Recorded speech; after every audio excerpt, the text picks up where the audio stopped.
Yo guys, hey. Random night video.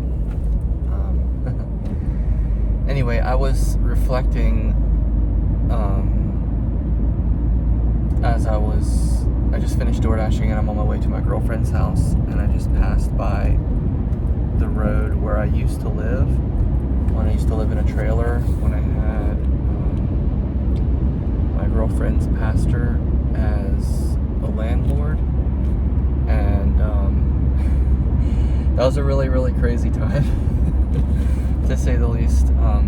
There was a lot going on there, a lot of mixed emotions for sure. But I was just reflecting on that, reflecting on what it was like to have my own place, and it's crazy. I've definitely gone through and battled discouragement in my life, for sure, in large chunks. Massive discouragement when I was growing up. I was very discouraged at times, as sad as that is. But through the years, I definitely battled discouragement, and I faced a big feeling for years that says I'm a failure, and which I know that's not true. It's a ridiculous thing.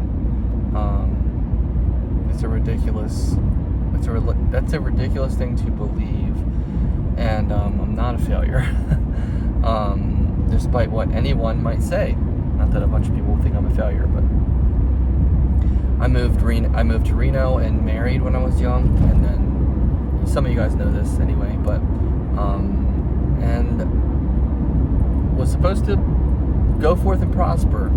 Well, I went forth and I did conquer the wild unknown, in that we were able to eventually get married, get a house, successful jobs, pay off our cars, just be having everything except for kids, and things were going great, basically. Things were going great for the most part. But yeah, and so that didn't work out, and I eventually moved back home. And shortly before I moved back home, I had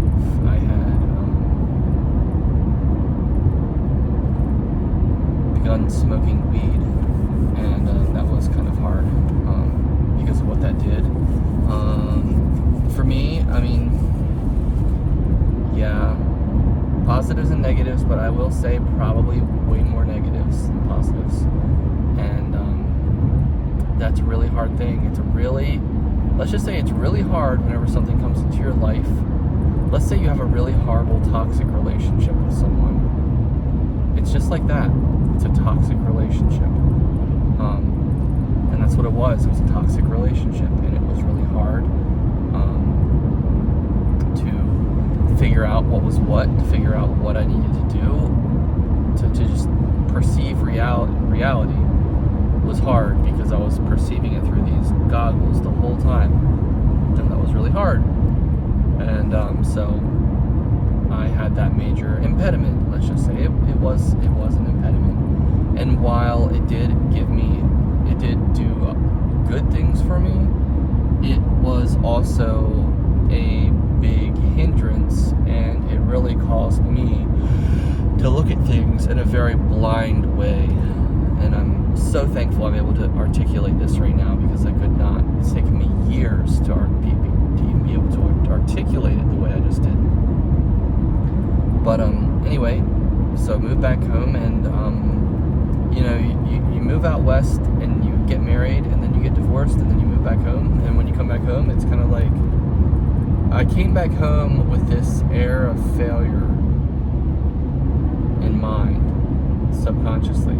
I knew it existed. I acknowledged it then, and I was already smoking weed, so I did kind of like put it out of my head, or I kind of told myself, or I tried to convince myself, or I did convince myself to some extent, I guess, that wasn't true, and that was just, not true. But I feel like I really did dupe myself a lot by not addressing it, by not really addressing it head on, because I didn't address it head on. I addressed it by not addressing it. I didn't address it. I addressed it by saying, you know what? I'm good. I've got everything figured out. I'm good. I'm fine. I'm happy. I'm healthy. I'm in a good mood. I'm in good spirits. I am feeling great. I am confident. I am all of these things, right? That's how I came. That's how I was when I moved back from Reno. And that's what a lot of people saw in me.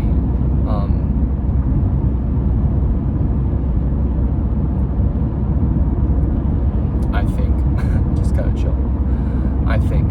Or I at least like to think so, right? And I mean that's the kind of thing that's what I was exuding, basically. That's the kind of image I guess I was projecting. And then some things happened, and it really it said, actually, did you know that that's actually not true? Well, it didn't do that really. It just really shook my confidence and my shook me, and really said, you know, you need to really think about some things here.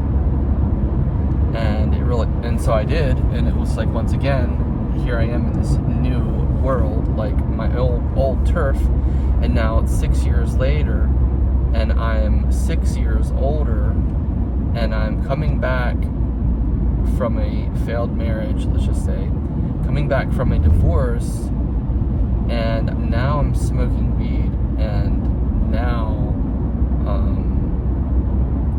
I am, you know, yeah, so now I'm smoking weed, and what's my plan? What's my plan, right? What's my plan, question mark? Well, I didn't have much of a plan, and that's that's kind of an embarrassing thing, honestly. It's embarrassing. It's embarrassing, you know, at least in certain ways, because I had just figured out, or I thought that I had figured out, that life was so easy, and that there was nothing to worry about, and that there was, you know, this is the weirdest thing ever, because I was so confident, and yet was my confidence foolishness? That's the question.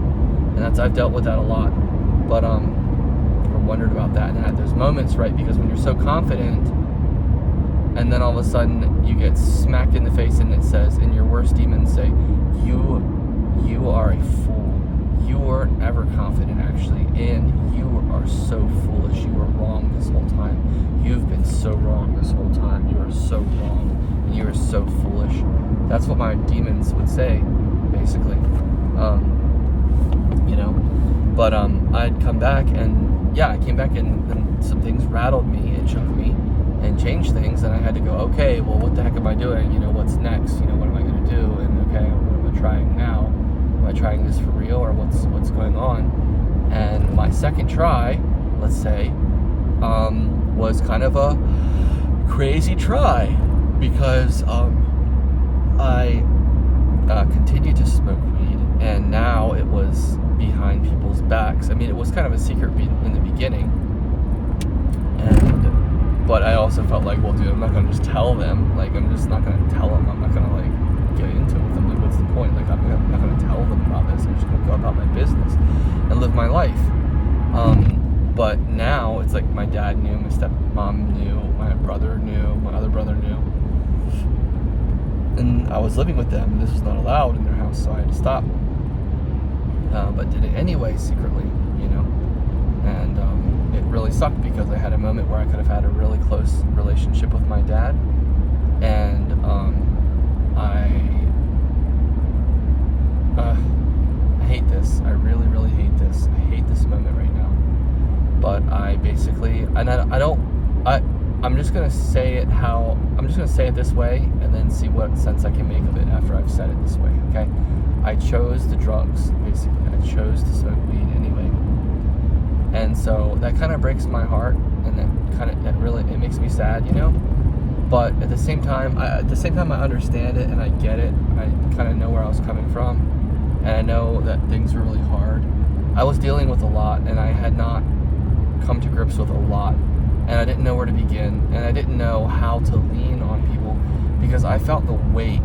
What happened to me when I came back was, I knew that people would be worried for me, and they would be, you know what I mean? Because like I gotten divorced, and it was a huge divorce. It was a huge, like, oh my gosh, Justin, you loved this girl with all your heart, didn't you? And she did too, didn't she? So what went wrong? Why are you divorced? I don't understand. And are you okay? And, you know, like, are you okay? You know? And I came back exuding, oh, I'm so okay, I'm so good, everything's so fine, I'm so good, everything's good, you know, you don't have to worry about me, I'm all good, fine and dandy, been living by myself for a year, you know, I got my stuff together, or whatever, right? Wrong. I was struggling. I had so much stuff to deal with that I didn't know how to deal with, that I couldn't deal with, and I was trying, and it was really, really hard. And I didn't know how, you know, I just didn't know how. And I didn't know how to lean on people. I didn't know how to tell people what was going on. I had no way of being able to be like, you know what, you guys, I'm really struggling. You know, I am really, really, really struggling. I don't know how to do this, and I am struggling. And I felt like I couldn't do that because I felt like in a way I had brought them a lot of hope and encouragement, and I felt that I felt like I had made them so proud by, you know, moving west and doing my own thing and being, quote, successful, as in, we were making our way, we were staying above, we were doing our thing, right? And so I felt like I had made them so proud, and now I've come back, and now, so I couldn't face the shame, or I couldn't face the feeling of like thinking I had disappointed them massively, right? Or that I couldn't face the thought of disappointing them and taking how proud they were and ruining it. I couldn't comprehend that. I couldn't fathom it, you know? And so and this is really good, actually. I don't know how many people will watch and listen to this, but this is actually really good for like mental health, and like especially men's mental health, because like everybody knows guys don't talk about their feelings that much, you know? And this is deep, heavy stuff, you know? But yeah, so I put on a lot of fronts, I guess, and I just didn't face things, and I just kind of dealt with things, and I was struggling. And so I was struggling with that conflict of like wanting a relationship with my dad, and then feeling like I couldn't really have one because he just didn't understand, and because everyone else just didn't understand, and nobody else really got it. It was like my brother, who would smoke with me, he knew and he understood, and I could talk to him and things were cool.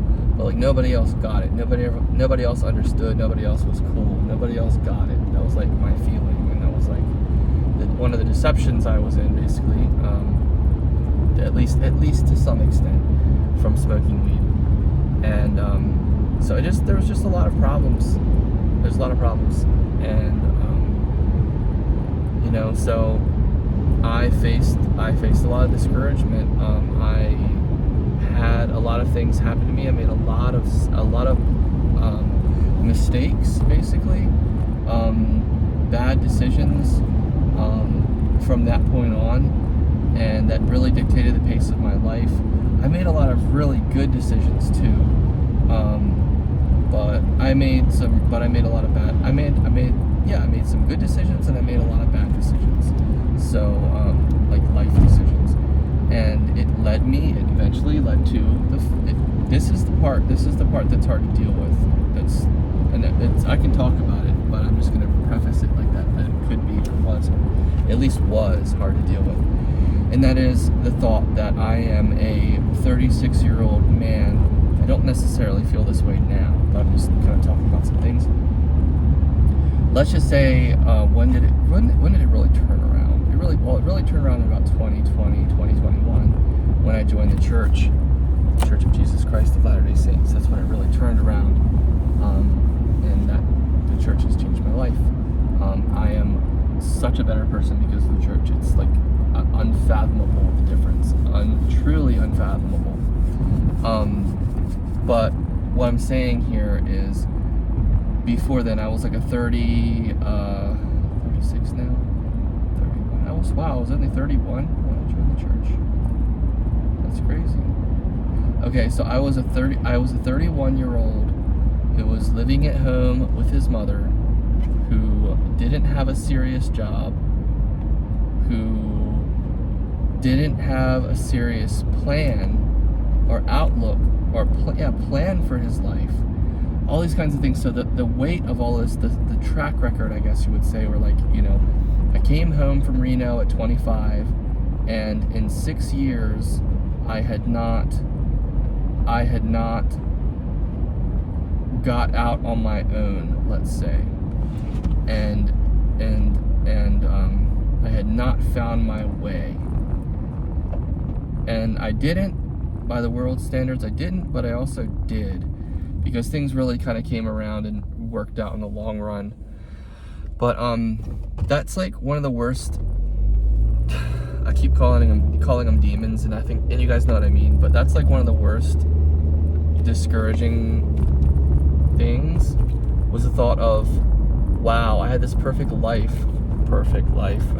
Like, it's so easy for everyone, including myself, I guess, to some extent, to look at myself as successful. Like, I didn't even feel that successful when I lived in Reno and I was married and we had a home and everything. I didn't feel that successful. And this person's going super slow. Didn't feel that successful. But I guess what I'm trying to say is, in certain ways, it bums me out. Like, I'm so glad I'm where I am right now. I wouldn't change it for the world. I'm so blessed and lucky. I have a fiance. I've been a member in the church for about 5 years now. I am so blessed by the choices I've made in the past 5 years, that my life has literally been redeemed. And that's a big deal. My life has been redeemed. It has actually been redeemed. Not figuratively, not imaginatively. It has actually been redeemed. And that is such an amazing thing. And I am so that's why I'm so thankful. I'm so thankful to God. I'm so thankful for I'm so thankful for the decisions I've made, the good decisions. But I'm just kind of talking about the hard stuff now in this video, so I don't want to, as much as it is to get on the good train and talk about the good stuff, because that's just as important, and that's more important, really. But I'm still working through the bad stuff, right? We're still dealing with some weeds, let's call it. So that's what I'm doing. I'm working through the weeds still. So the big thing that I was dealing with, this big demon, was, wow, you divorced your wife, and then you moved back home to Maryland, and then you couldn't even hack it. You couldn't even make enough money to survive for yourself. You couldn't even be successful. Like, you didn't even have a plan. You didn't figure out what you were gonna do, all this kind of stuff. And you lived with your dad, and then you lived with your mom, and then you lived with your sister, and then you moved in and, you know, shacked up with this older lady who you got in a relationship with that you should never have done, and then you moved and you did all this stuff and had a crazy relationship there that was totally insane that you should have never done, and then you got in another crazy relationship with someone even older that you should have never been with, moved in with her, did all these things, like love bombed her or whatever to get in a relationship with her, and then married her, and then spiraled your life down the drain as your car got repossessed, and you live with her, and she was abusive to you, but in a way, I'm not going to say that I deserved it, but in a way, you kind of brought it on yourself because you knew you should have never been in that situation in the first place, but you put yourself in that position anyway. So those are like the demons that I've been dealing with for a long time. It's basically saying, like, oh, you went to Reno and you were successful, you moved across the country and you had a happy marriage. Why did you throw it away? What's wrong with you? Why did you have to end a happy marriage? And then, what have you got to show for it now? Nothing. You walked away from a happy life. You walked away from a wonderful girl. You walked away from happiness. You walked away from security. You walked away from success. You walked away from a wonderful life, people that love you. You walked away from everything. And what did you do? You chose nothing, and you didn't make anything of it. You loser, you failure, you absolute failure, you absolute loser, you embarrassment, you worthless embarrassment. And so that's the kind of stuff that I've dealt with on levels for years. And like nobody, I don't think, really has ever really realized the extent of that, you know. And you know, it's been so hard, and it is hard out here. It's hard to make it in this world, but it's hard.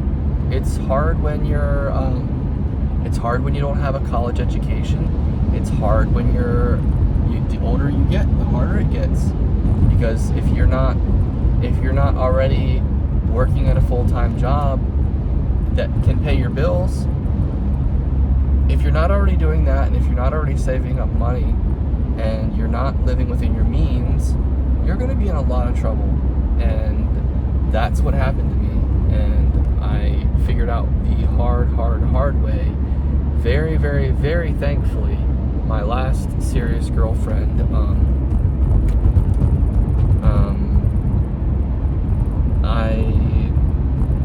what can I say? I'm glad I'm not with her anymore. No offense. I'm not glad that, I don't know, that one's complicated, but my point is, she was the one that helped me to kind of realize, like, I need to get my stuff together, and I need to figure out a plan, and I need to start working for my future, because what do I want? I want a wife and kids, I want a family. Okay, well, that doesn't just come, it doesn't come free, you know what I mean? And there's a cost to that. You have to work. The point is, and she drove this point home a little bit too hard. She was a little bit crazy on this point. Savage, brutally, no filter, no chill at all. Hit me over the head with it with a 2x4 to the freaking face. And that is, well, if you want all these things, you need to be able to afford them. And well, of course you need to be able to afford them. Of course, I get that. But you know, my family has, you know, everybody in my family, for the most part, like, my grandfather had a career. My other grandfathers passed on, had a career, but in the modern day, it's not like it used to be. Everybody knows about like the boomers and how like the boomers ruined everything or whatever. You know what I mean? But like I guess it's true. I mean, I think it's pretty true. At least it's true in the fact that it's not the same now as it used to be. And you can't just get a job and that job's going to pay for all your bills. Nowadays, you need to have a college degree. You need to be lucky. You need to be in the right place at the right time. You need to get into the right kind of job, keep it, and be able to stay there. Not to mention be able to keep doing that job, and pray that job isn't something that sucks the life out of your soul. Anyway, that's pretty dark, but it's not easy. It's hard, and so yeah, and but a lot of people in my family, like my dad, he never went to college, but he worked and became a workaholic, and eventually started his own company and owns his own company now, and it's great, and he employs people, and he's not like rolling in the dough, he's not like rich, but I mean, he keeps his lights on, and he's able to employ other people, and including my two brothers and a stepbrother and other family members, which is just wonderful. It's great. It's amazing, you know. It is amazing. It's really great. But he never went to college. He just worked at one thing, and it's hard. It's always been kind of hard for me to know what I was supposed to do. Like my role models in my life for my peers. You know, I was never really close to the people at school. I never really fit in with the college. I never knew about college. I never felt like I was going to go to college. I didn't believe in myself enough to go to college. I didn't believe in myself enough to even think that I had a chance at having an actual successful future. And I never knew what that was going to be really, or what it could be. I didn't believe in myself enough over time. It just kind of went away. The belief and confidence just kind of went away. But long story short, I figured out I needed to go to school. So I've been going to school. I've been going to school for about a year. Actually, no, I've been going to school for a couple years now in college. And after this next spring semester, I will have an associate's degree. And then in 2 more years, I'll have a bachelor's degree. And it's such an amazing thing. It's honestly, I'm not tooting my own horn, I'm just saying, it's a really amazing thing. And I am very proud of myself. And I have just started getting into that territory now where I feel like, wow, I am actually doing something. And even if the people around me don't understand, I don't even care, because I'm doing it. And one day they will realize, and even if they never realize, I am still doing it. And I am actually, you know what I mean? I'm actually doing it. I'm going to have a degree. I'm going to become a licensed clinical social worker. I'm going to get a master's degree. I'm going to be making decent money for myself. More decent money than I ever believed I could, and that's a big deal. More decent money than I ever believed I could. And nothing against the other people in my family, but more decent money than most. And I'm not trying to slap them around and say they're losers or whatever, but I'm just saying, you guys, I'm actually doing it. Do you see me? Do you see me? I'm actually doing it. I'm actually doing it. And, I'm not there yet, but I'm on my way, and I'm not stopping. I'm not turning around, because I understand how important it is. I understand how important it is. And I'm engaged. I have a wonderful, amazing fiance who I am so blessed by. God literally gave her to me. I am so blessed by it. I'm so excited to have a family with her. I'm so excited to have kids. And I can see it. Everything's just lining up so wonderfully. I'm so, so, so, so excited.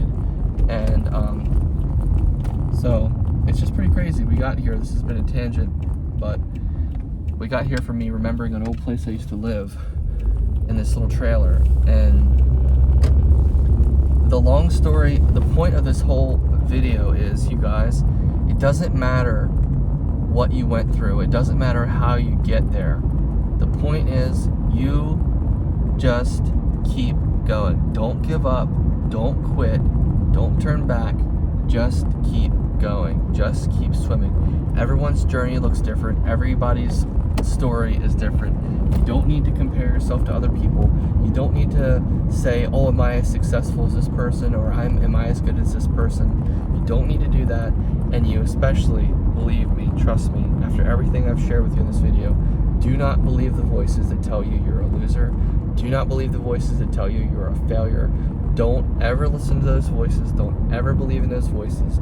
You just keep going, because you're not a failure and you're not a loser. And it's okay. I have to say this too, just for clarity. It's okay to quit. It's okay to give up. It's okay to take a break. It's okay to be done. It's okay to walk away. It's okay to run away. It's okay to do all of those things, because you know what? Sometimes you need to do that. I'm not trying to encourage bad behavior, let's say, or deviant behavior or whatever, but sometimes for your own freaking sanity, you have to do things that don't make sense to other people. I've done a lot of things that don't make sense to other people, that haven't made sense to other people, and that might not ever really make sense to some people, but I don't regret it, because I know that I was doing the best that I could do, and I know that I had good reason to do the things that I did. When I walked away from a job with my dad, for example, that was really hard and confusing, and he didn't understand that, and my brothers didn't, and other people didn't, and just like, it was a very confusing thing, and it didn't add up, and all of that, and you just, it's like, we're not perfect. None of us are perfect, and this life is crazy. It's really crazy, and you will make mistakes. You will make mistakes. Do not feel bad about making the mistakes. Do not beat yourself up for making the mistakes, because you learn from making mistakes. Obviously, you don't go out and make mistakes on purpose. You try your best. You don't try to make mistakes, but still, I'm saying, they're gonna happen, and it's gonna be okay. Don't worry about it. Let it go. Just keep going. It's gonna be all right. Trust me, it's gonna be all right. So, I have a lot of demons that I could listen to, who are telling me I'm a loser and that I'm really full of hot air and full of crap, and I'm not really. I don't really have any reason to be proud of myself, or do I have really any reason to think highly of myself, etc., etc. Whatever these demons want to tell me, I could listen to them all day long, or I could just say, you know what? I know myself. I know what I've been through. I know the circumstances I've been through. I know what I've overcome. I know how far I've come. I know what I've overcome. I know what I've been through. I know what I've accomplished. I know what I'm no longer dealing with, that I am so thankful for, because I didn't quit. I didn't give up. I kept going, and And it's not about me. That's the big part. It's not all about me. It's about God. Because if you make it about yourself, and if you focus on yourself all the time, that's all you ever do, you're going to be just as miserable as the next person. Because that's honestly an endless maze of misery, focusing on yourself. Because you're not perfect. When you focus on yourself, you're going to notice your flaws. You're going to notice your mistakes. You're going to notice everything. You're going to be more anxious. You're going to be more unhappy. It's just going to be horrible. So don't focus on yourself like that. You know what I mean? And when I say about focusing on God, like if it wasn't for God, I would not be here. I would not be where I am in life. I would not be this successful. I would not have these many things going for me. I would not be this happy. I would not have this many things going for me. And I know well enough now, I know enough to know that it's not what the world thinks about me, it's what God thinks about me. It's about what my Heavenly Father, our Heavenly Father thinks about me. And I know that He is so proud of me. And I know that He loves me so much. And I know that He knows what I've been through. And I know that He has never left me, even though I've left Him at times, and for years of my life, 10 years of my life, 10 plus years, in certain ways, or in different ways, or whatever, in different ways. He's never left me. He has never left me. He has always been in my life. There's just been times where I haven't felt Him as strong as others, but that's not because of Him. That's because of the choices I've made. That's because of where I was in my life. And I'm not blaming myself. I'm not gonna blame myself for that. I'm just saying that, like, sometimes you just don't feel His presence as much as others, and it's hard. And when you forget about Him and you take steps away from Him, not to blame ourselves. I'm just literally stating cause and effect. You don't feel Him as much, and it's hard. It's really hard when you don't feel Him. But He's always there, and He always loves. He always loves us. He always loves all of us so much. You know, even when we make mistakes, He still loves us. He doesn't love us any less when we make mistakes. And that's something that's so that's a hard thing to understand, because we're so harsh on ourselves, and we want to make sure that we're doing things right. And when we make mistakes, it's like we're so hard on ourselves. But He's not. He's not so hard on us. He looks at us and goes, you know what, that is my son. Or He looks at us and says, you know what, that's my daughter. And you know what, I love her so much. I love him so much. I am so proud of him. I am so proud of him. He tries so hard. He goes through so much. He gets so much accomplished, and, you know, or is just so strong, or is so brave, or is so resilient, or is so loving, so kind, is so all these things. He always loves us, and He will always love us, and He loves us that much, so much more than we can understand. That's just a glimpse. But yeah, I'm so thankful for God. I'm so thankful that He never left my side. I'm so thankful that He never left my side. I'm so thankful that He didn't abandon me. I'm so thankful that He has actually always been there, even though I wasn't able to notice it or recognize it. He's always been there, and I'm so thankful for that. And my life's not perfect, but it doesn't need to be perfect. It's fine. It doesn't have to be perfect. My life is just what it is, and I am so blessed. I'm so blessed. I'm not going to complain about my life. I'm so blessed. I have so many things to be thankful for. I have so many wonderful people in my life to be thankful for. Friends, friends in the church. They're my greatest friends, honestly. My friends in the church, family in the church, all of that, you know. My wonderful fiance, her family, this beautiful new life, acquaintances along the way, friends I've met in the past year that I've gotten really close with.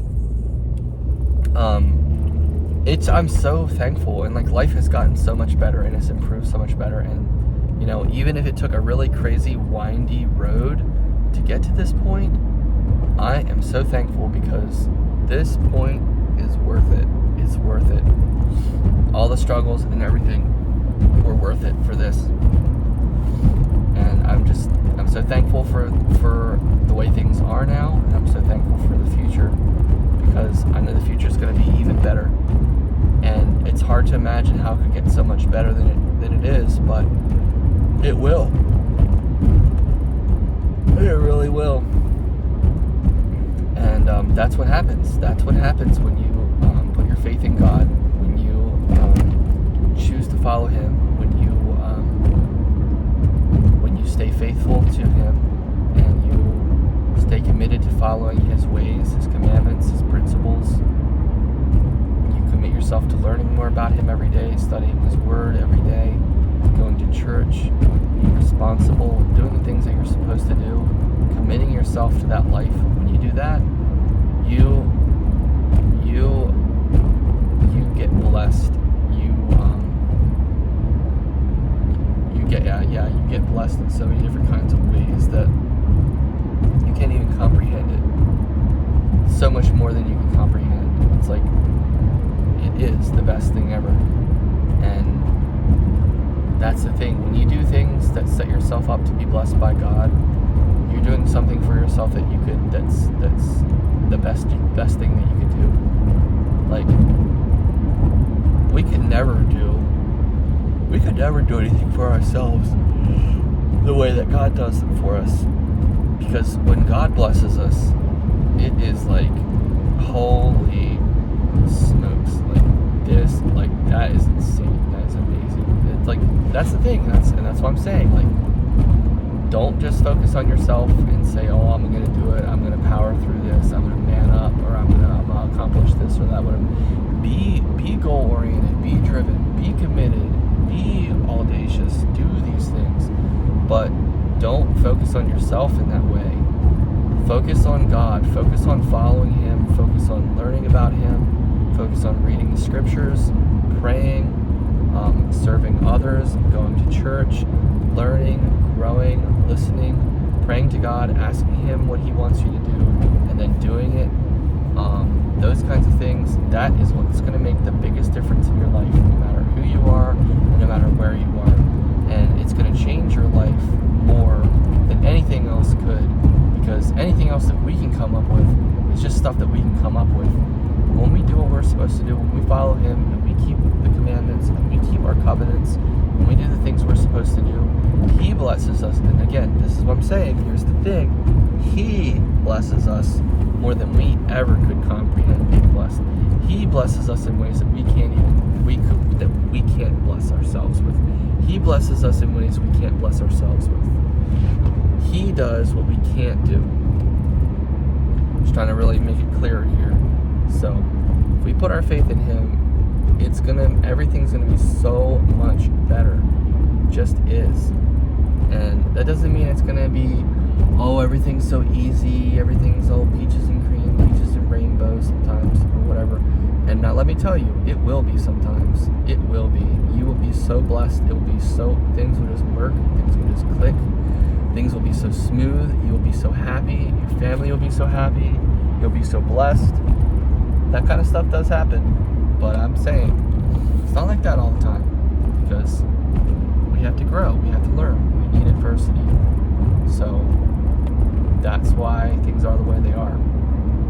But if you allow yourself to be blessed by God, you are allowing something greater than anything you could ever do to enter your life. And